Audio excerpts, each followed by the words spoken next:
नमस्कार मंडळी, veg non veg तडकामध्ये मी सोनाली आपलं मनपूर्वक स्वागत करते।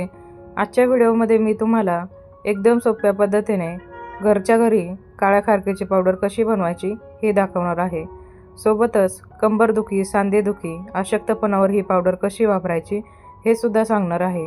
चला तर मग लगेचच रेसिपीला सुरुवात करूयात। आता काळ्या खारकेची आपल्याला पावडर बनवायची, त्याकरता इथे मी 400 ग्रॅम एवढे काळे खारीक घेतलेले आहे। हे खारीक तुम्हाला कुठल्याही किराणा मालाच्या दुकानात अगदी सहज मिळतील। काळ्या खारकेचे आपल्या आरोग्याला काय काय फायदे आहेत हे सर्व मी डिस्क्रिप्शन बॉक्समध्ये दिलेले आहे, नक्की एकदा डिस्क्रिप्शन बॉक्स चेक करा। यानंतर आता ताटामध्ये ही खारीक आपल्याला पसरवून घ्यायची आहे। तर यामध्ये जर खराब खारीक असेल तर ती लगेच काढून टाकायची। आता ही आपल्याला 2 तास उन्हामध्ये छान अशी वाळवून घ्यायची आहे। यानंतर आता 2 तास उन्हामध्ये ही खारीक मी वाळवून घेतलेली आहे। तर याचा आवाज सुद्धा तुम्हाला मी दाखवते। तर बघा, अशा पद्धतीने मस्त अशी खारीक वाळवून घ्यायची। आपल्याकडे असल्या कापडी पिशव्या असतात, कॉटनची किंवा साधी असेल तरी देखील चालेल।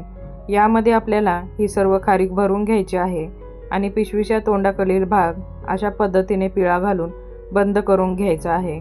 यानंतर आता खलबत्त्याच्या दांड्याने हलक्या हाताने आपल्याला फक्त ही खारीक फोडून घ्यायची आहे। एकदम जास्त बारीक करायची नाही, फक्त खारकेचे 2 भाग होतील आणि यामधील बिया पटकन काढता येईल एवढीच आपल्याला खारीक फोडून घ्यायची आहे। तर बघा, फक्त 2 ते 3 मिनिटच खारीक मी फोडून घेतलेली आहे। आता या खारकेचा देठाकडील भाग आणि आतील बियाचा भाग आपल्याला काढून टाकायचा आहे। अगदी सोप्या पद्धतीने आपल्याला घरगुती ही पावडर तयार करता येते। यानंतर आता ही जी खारीक आहे ही पटकन हाताने तुटते, तर जेवढं जमल तेवढं आपल्याला ही खारीक अशा पद्धतीने तोडून घ्यायची आहे। एकदम जास्त बारीक करायची देखील गरज नाही, जेवढं हाताने मोडल तेवढीच खारीक आपल्याला मोडून घ्यायची आहे।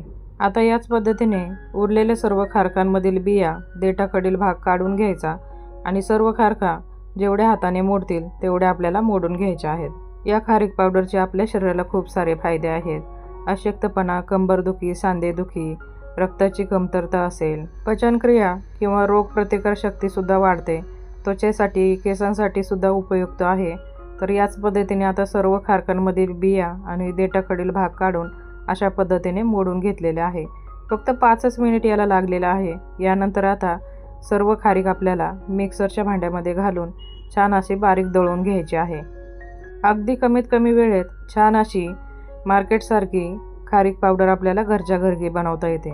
बघा, एकदम मस्त अशी दळलेली आहे, जास्त जाडही नाही किंवा जास्त बारीकही बनवलेली नाही। या पावडरचे तुम्ही लाडू देखील बनवू शकता। यापेक्षाही बारीक पावडर करायची असेल तर चाळणीच्या मदतीने ही पावडर चाळून घ्या। वरती जाड असेल तर ते पुन्हा एकदा मिक्सरच्या भांड्यात घालून छान असं दळून घ्या। ही पावडर काचेच्या बरणीमध्ये भरून ठेवा, अगदी 4 ते 5 महिने आरामशीर टिकते। या पावडरमध्ये खूप जास्त प्रमाणात लोह, फायबर, कॅल्शियम असल्यामुळे शरीराला खूप उपयुक्त आहे। तर आता ही पावडर कशी खायची ते सुद्धा पाहूयात। एका वाटीमध्ये 1 चमचाभर आपल्याला पावडर घ्यायची आहे। यामध्ये अर्धी वाटी एवढं दूध घालायचं आहे। हे आपल्याला रात्रभर भिजत ठेवायचं आहे। त्यानंतर सकाळी उठल्या ही पावडर आपल्याला खायची आहे, किंवा मग सकाळी उठल्या 1 चमचाभर पावडर तुपामध्ये भाजून ती खाऊन त्यावरती गरम दूध घेऊ शकता। रेसिपी आवडली असेल तर एक लाईक नक्की करा। चॅनलवरती नवीन असाल तर असेच नवनवीन व्हिडिओ पाहण्याकरता चॅनलला सबस्क्राईब नक्की करा। परत भेटूयात अशाच एका नवीन रेसिपीसोबत। तोपर्यंत धन्यवाद।